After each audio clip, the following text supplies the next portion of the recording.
What makes an AI interviewer trustworthy? Not intelligence, not speed, not even accuracy. It's the behavior. When we started building Yield, this question became central. So we looked at published research, we studied large-scale AI interview evaluations, and we ran our own internal testing. Several strong patterns appeared, and here are a few things that changed how we designed the system. First, emotional tone must match the moment. Researchers at Nielsen Norman Group published findings from a global study on AI moderated interviews conducted across 8 countries. One of their biggest trust breakers, AI interviewers praised everything equally. For example, you say, "I usually check my email in the morning." The AI replies, "Wow, that's amazing." Then you say, "I lost my job last month," and it responds the same with that excitement. That feels unnatural. In this study, researchers observed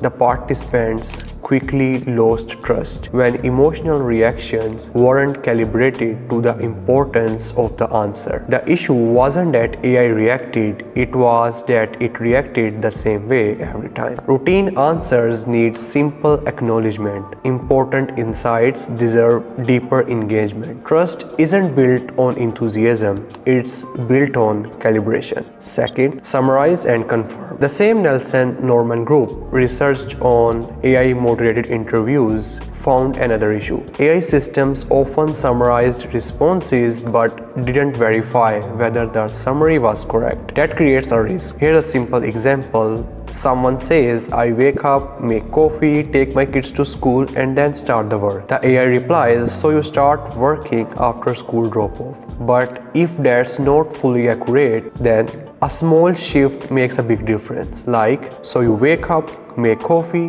take your kids to school, and then start work. Did I get that right?" That final question changes everything. It creates a confirmation loop, and according to the research, participants felt significantly more trust when the AI allowed corrections. It protects both trust and the data quality.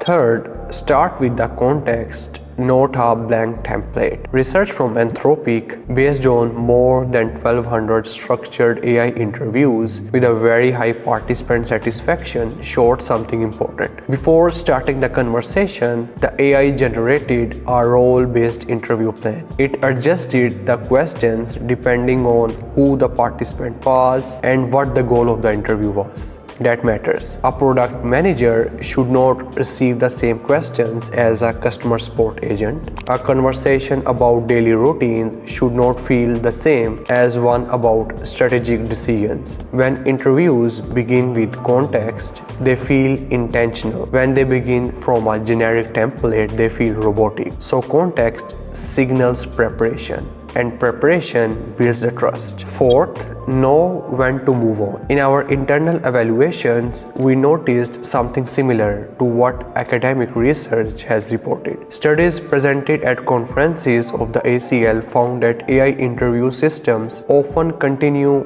asking about topics long after new information stops emerging. In qualitative research, this is called topic saturation. Human interviewers naturally noticed signals like repetition, shorter answers, less detail. When that happens, experienced interviewers shift direction. Instead of asking more questions about the same topic, they ask, "Where is our understanding still incomplete? What haven't we explored yet?" The goal is not to maximize question count. The goal is to maximize information gain. If insight is still growing, stay, and if it's fading, then it's time to pivot. Designing trustworthy AI interviewers isn't only about generating good questions. It's about calibrating the tone, confirming the understanding, and starting with the context, and recognizing when learning has slowed down. We're still learning. If you are interested in how AI can conduct research more responsibly and intelligently, follow us on our website, YouTube, and LinkedIn. Thanks for watching.